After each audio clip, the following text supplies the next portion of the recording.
तथागत गौतम बुद्ध जन्म उत्सव आणि असित मुनींची भविष्यवाणी. लुंबिनी वनात महामाईच्या पोटी त्या बाळाचा जन्म झाला. त्यावेळी हिमालय पर्वतावर असित मुनींचे समाधी मग्न होते.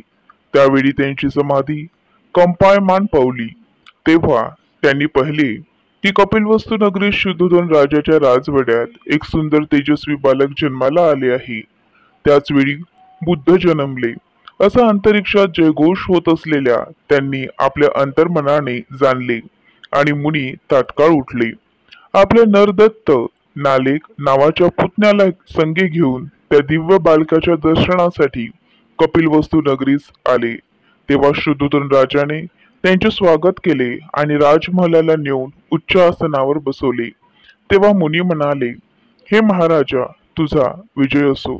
तुझ्या कुळात जन्माला आलेले बालकांचे शुभदर्शन करण्यासाठी मी आलो आहे. तरी मला त्या बालकांचे शुभदर्शन लवकर घडव. तेव्हा मुनीवर बाळ तर झोपले आहे असे राजाने म्हटले.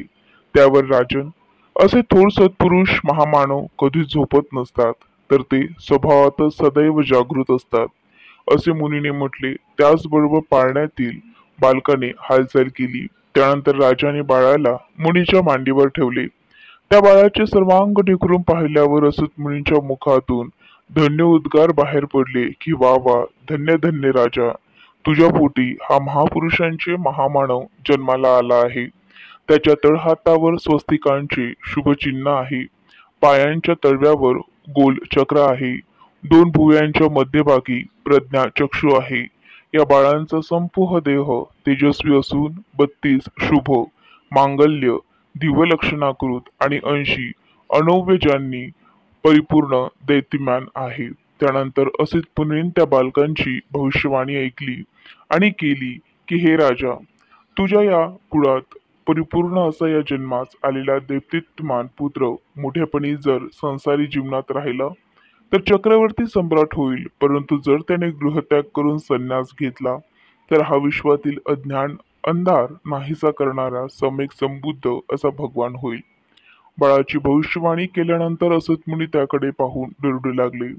तेव्हा शुद्धोधन राजाने साशंकित होऊन मुनींना रडण्याचे कारण विचारले. त्यावर मुनी म्हणाले, राजा, हे बालक मोठेपणी निश्चितच सम्यक संभूती प्राप्त करून बुद्ध होणार आहे. या पृथ्वीवर आजपर्यंत जे कोणीही करू शकले नाही असे धम्मचक्र प्रवर्तन हे बालक करणार आहे. जगाच्या कल्याणासाठी आणि दुःख विनाशासाठी उपदेश करून मानव जातीला उद्धारणार आहे. राजा, असंख्य पर्वानंतर या जगात पूजनीय बुद्ध उदयास येतात. हे बालक निसंशय परम ज्ञान प्राप्त करून अगणित जीवांना दुःखांच्या सागरातून मुक्त करील.